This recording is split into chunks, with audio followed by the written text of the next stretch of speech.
Stop for a second. Just stop. You are probably thinking about 3 things right now. Maybe 4. Maybe you are thinking about something someone said to you 2 weeks ago that you still haven't figured out. Maybe you are replaying a conversation in your head, the words you said, the words they said, what you should have said instead. Maybe you are worrying about something that hasn't happened yet, something that probably won't happen, but your brain won't let it go. And while you are doing all of that, while your mind is running at 100 miles an hour, the person sitting next to you is fine. They're just sitting there, not thinking about anything in particular, just existing. And you look at them and wonder, what is wrong with me? Nothing. Not one single thing. Here is what nobody ever told you about your brain. The thing you have been calling a problem your whole life, the endless thinking, the replaying, the analyzing, the worrying, the inability to just let things go, that thing is not a flaw in your wiring. It is the wiring. And the people who are wired like you, the ones who can't turn the thoughts off, who feel everything underneath the surface of a situation, who see 17 layers in something most people see 1 layer, in those people are not broken. And built differently in this specific way, turns out to be one of the rarest and most powerful things a human brain can be. Let me tell you something that will change how you see yourself. Your brain does not overthink because it is anxious. It overthinks because it cares. It overthinks because it is capable of caring at a level of depth and detail that most minds are simply not equipped to reach. Think about the last time your brain wouldn't stop. It wasn't random. It was never random. Your brain was circling something because something in that situation mattered to you. Something felt unresolved. Something felt important. And your mind, being your mind, refused to leave it alone until it understood it completely. That is not anxiety. That is a brain that takes things seriously. That is a brain that refuses to accept the surface of anything when it knows there is something underneath. And that quality, the refusal to accept the surface, is the exact same quality that drives every great thinker. Here is the part most people don't know. The same brain that keeps you up at night is also the brain that sees things other people miss. You notice things, small things, things that don't seem important until they are. You walk into a room and you already know something is off, not from anything specific, just from something in the air that your brain quietly registered before you even had a chance to name it.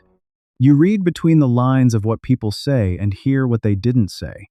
You understand people deeply, sometimes more deeply than they understand themselves. And you have always done this. You have always been the one who noticed, the one who thought about it longer, the one who asked the question nobody else thought to ask, the one who stayed up thinking about how something could be different, better, more honest, more real. That is not overthinking. That is a mind operating at a frequency most people never reach. And the reason it feels like a burden, the reason it exhausts you sometimes, is not because something is wrong with you. It is because you are doing more than the people around you. Your mind is processing more, feeling more, carrying more, and nobody, not one person, ever acknowledged that. They just told you to relax, to stop thinking so much. As if you could. Let's talk about what is actually happening inside your head. When something happens to most people, a conversation, a decision, a moment, their brain processes it and moves on, files it away, done. But when something happens to you, your brain does not file it away. Your brain opens it, and then it opens it again. And then it looks underneath it, and beside it, and behind it, and asks, what does this mean? What did that look mean? Why did they say it that way? What was underneath that? What am I not seeing? What is the right thing to do here? What if I got it wrong? What if there is something I missed? This process, this constant opening and reopening, is not a glitch. It is called deep processing. And deep processing is what separates the people who understand the world from the people who simply move through it. Every single person who has ever changed something, who has ever looked at the way things are and said, "This is not right, this could be better," was a deep processor. They couldn't accept the simple version of anything. Their brain kept going when everyone else had stopped. Your brain keeps going. That is not your weakness. That is your gift, and it is one of the rarest gifts a human mind can have. But here's the part nobody talks about. The price. Because there is a price, and pretending there isn't would be dishonest. The price is that your brain does not have an off switch. Other people go home at the end of the day and they are done. The day is over. They eat dinner. They watch something. They sleep. But you bring everything with you. You bring the conversation from this morning, and the decision you haven't made yet, and the thing someone said 3 weeks ago that you are still trying to understand, and the worry that lives at the back of your mind, like a quiet hum that never completely goes away. You take all of it to bed with you. And you lie there in the dark while the person next to you falls asleep in minutes, and your brain is still going, still turning things over, still trying to figure something out, still processing something that happened hours ago or days ago or years ago. And you look at the ceiling and you think, why can't I just stop? The answer is, you can't stop. Not because something is broken, but because your brain was built to keep going. It was built to stay with things, to follow them all the way down, to not let go until it has understood.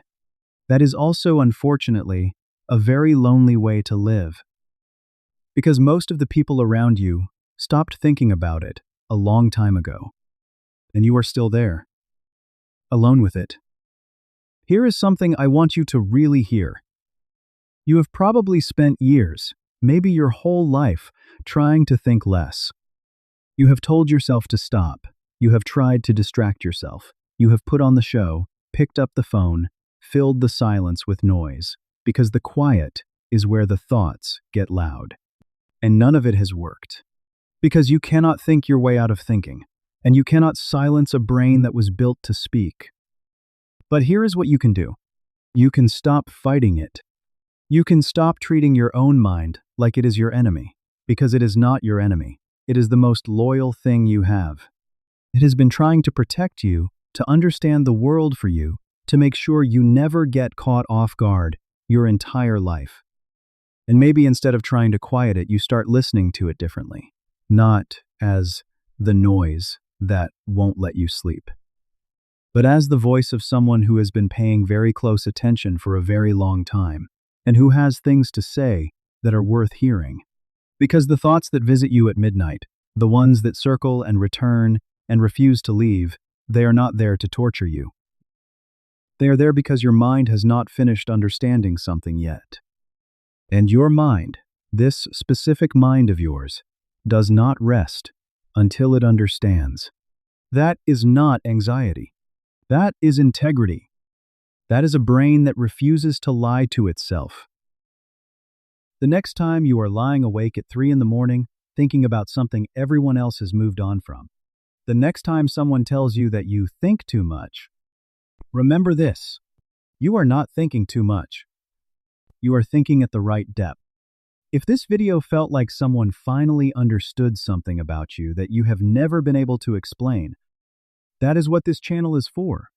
Every week, always this deep.